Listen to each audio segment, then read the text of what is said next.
Assalamualaikum warahmatullahi wabarakatuh. Welcome back to my YouTube channel at Friska Friona Official. Halo adik-adik semuanya, para pejuang UTBK dan Senam PTN 2021. Masih tetap semangat, semoga nanti kalian bisa lulus di kampus impian kalian. Oke, video insya Allah yang akan kakak share di channel YouTube ini berkaitan dengan Senam PTN, UTBK, dan juga ujian mandiri. Untuk Senam PTN, kemungkinan kakak akan membongkar nilai-nilai Senam PTN agar itu bisa menjadi acuan ataupun pedoman untuk kalian dalam mengambil jurusan ataupun untuk kalian melakukan terobosan ya bagi yang belum ada alumninya dan menjadi pembuka jalan bagi adik-adiknya. Untuk UTBK, kakak insya Allah akan melakukan pembahasan soal TKA, tes kemampuan akademik, karena berdasarkan informasi LTMPT, TKA kembali muncul untuk ujian UTBK 2021. Nah, informasi pentingnya di sini, matematika tidak lagi diujikan untuk kelompok ujian soshum. Nah, ini juga nanti ada plus minusnya. Kakak akan bahas di sesi yang lain. Nah, untuk ujian mandiri juga kakak akan share soal-soal ujian mandiri kampus-kampus top di Indonesia. Nah, itulah klasifikasi video-video yang akan kakak share. Sebelum kita membahasnya, kakak minta tolong kepada kalian untuk like, comment, dan subscribe channel YouTube ini agar bisa terus berkembang dan memberikan informasi-informasi terupdate tentang Senam PTN, UTBK, dan juga ujian mandiri. Serta jangan lupa bunyikan lonceng notifikasinya. Oke, langsung saja kita masuk kepada pembahasan selanjutnya. Baik, pada kesempatan kali ini kakak mau membahas tentang tips dan triks untuk lulus Senam PTN itu 99,9% pada tahun 2021 dan 2022 tahun ajarannya ya. Di sini yang pertama itu yang harus kalian lakukan adalah tidak menumpuk satu jurusan. Maksudnya gimana tuh Kak? Nah, terkadang kalian itu melupakan sesuatu hal yang sepele namun sangat penting seperti pemilihan jurusan. Proses Senam PTN ini menggunakan sistem undangan di mana persaingan akan dimulai dari sekolah kita sendiri, bahkan teman akrab kita. Memilih jurusan bukan hanya perkara yang kita kuasai atau tidak kita kuasai, lebih memilih jurusan yang kita sukai ataupun tidak kita sukai, namun lebih kepada kuota dan jumlah peminat. Seperti contoh, jika dalam suatu sekolah didominasi oleh peserta Senam PTN yang memilih jurusan kedokteran, maka dipastikan peluang untuk lulusan Senam PTN akan sangat kecil karena sudah pasti kita akan bersaing dengan orang-orang yang sama.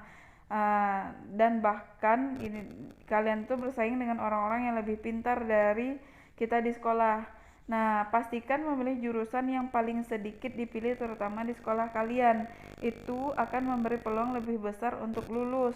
Yang pasti jangan sampai menumpuk pada satu atau beberapa jurusan saja di menjadi salah satu trik untuk lulus. Misalnya kayak gini, anak IPA ya, anak IPA pasti jurusan favoritnya adalah FK.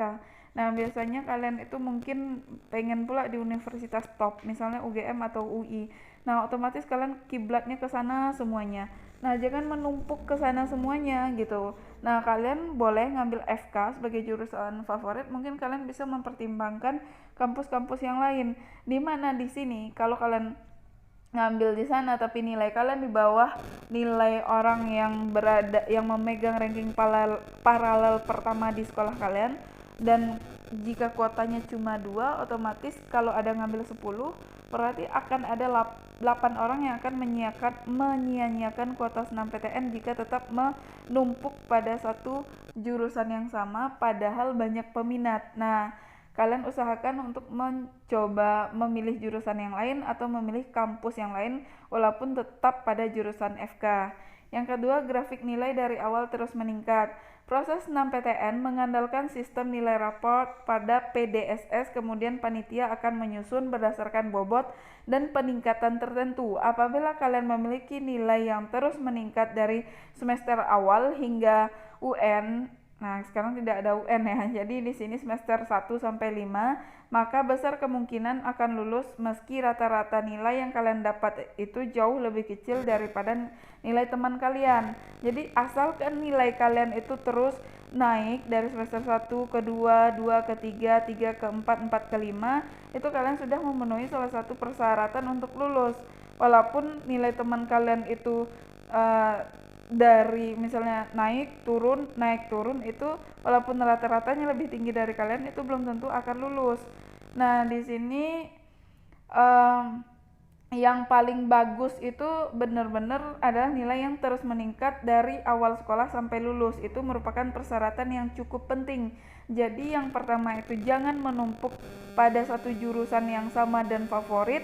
Yang kedua itu jangan upayakan atau lihat dulu rata-rata kalian dan usaha yang paling baik itu adalah rata-rata yang terus meningkat setiap semester. Nah, itu kalian bisa mencarinya dengan misalnya kalau untuk jurusan IPA itu mapel yang diperhatikan itu MTK, Bahasa Indonesia, Bahasa Inggris, Fisika, Kimia, Biologi itu di susun nilainya ke samping boleh, ke bawah juga boleh, ke bawah untuk nilai per semester, ke samping untuk nilai rata-rata mapel. Nah, kalau nilai rata-rata mapel itu kalian bagi 5, ya kan, misalnya nilai matematika dari semester 1 sampai semester 5, kalian bagi 5, berarti itu nilai rata-rata matematika.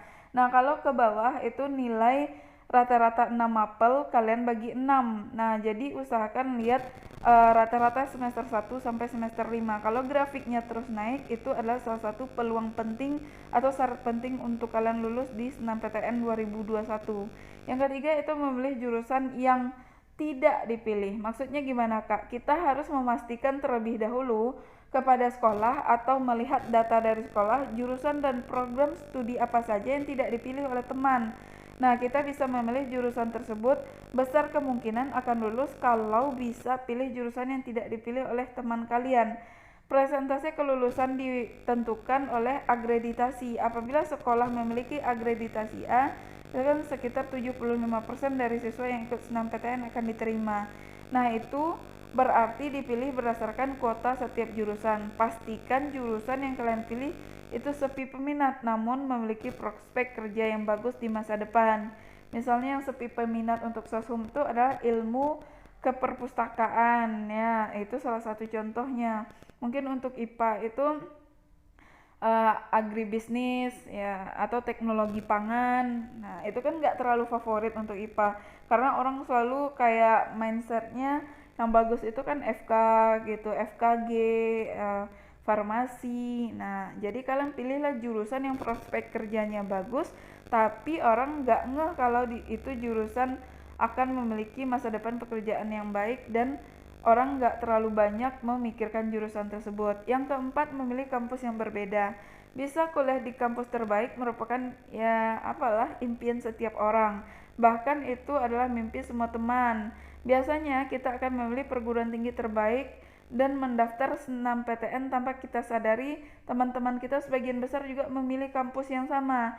Nah, hal ini akan membuat peluang kalian lulus itu akan semakin kecil. Jadi semakin banyak teman kalian yang berminat mengambil ke suatu kampus, nah itu peluang lulus kalian akan semakin kecil.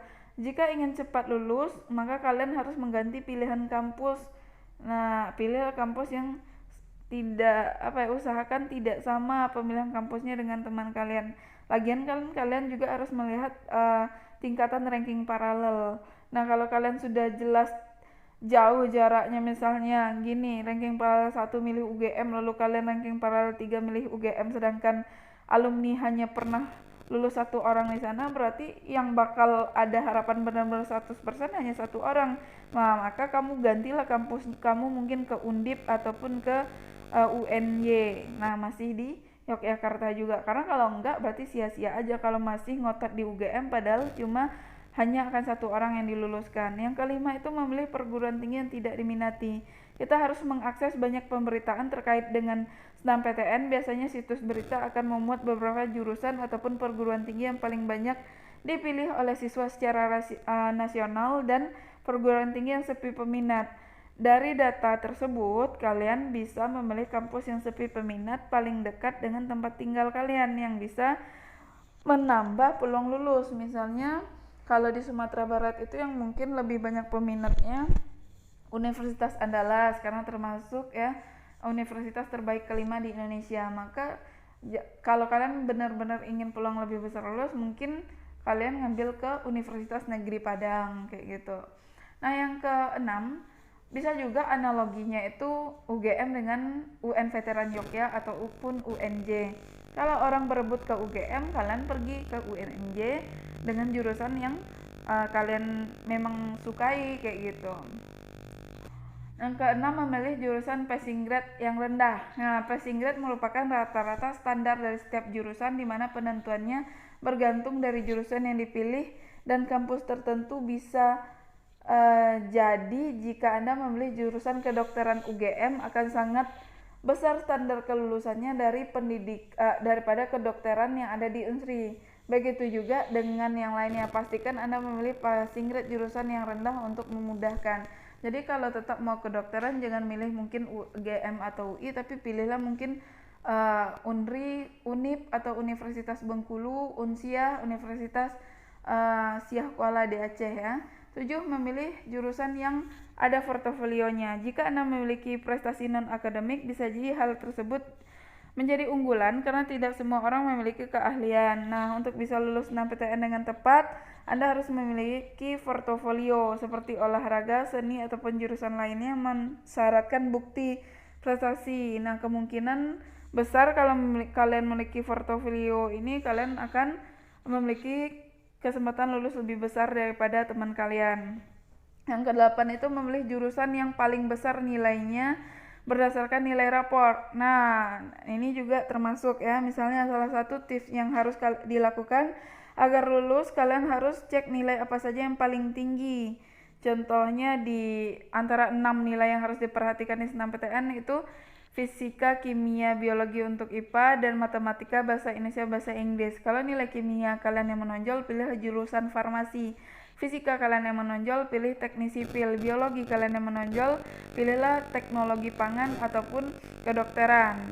Nah, nomor 9, mendaftar di akhir sebelum penutupan. Untuk memastikan jurusan dan perguruan tinggi mana saja yang tidak dipilih oleh teman sekolah, kalian harus memiliki kedekatan dengan guru yang ada di sekolah. Selain itu, biasanya dapat dicek melalui situs online juga. Nah, jadi kalian harus lihat dulu daftarnya secara keseluruhan. Nah, jangan sampai terakhir kali juga, karena biasanya juga error. Nah, kalian sudah daftar lah minimal seminggu sebelum penutupan. Yang terakhir, yang ke-10, memilih perguruan tinggi yang menerima SNMPTN jalur prestasi di luar nilai rapor.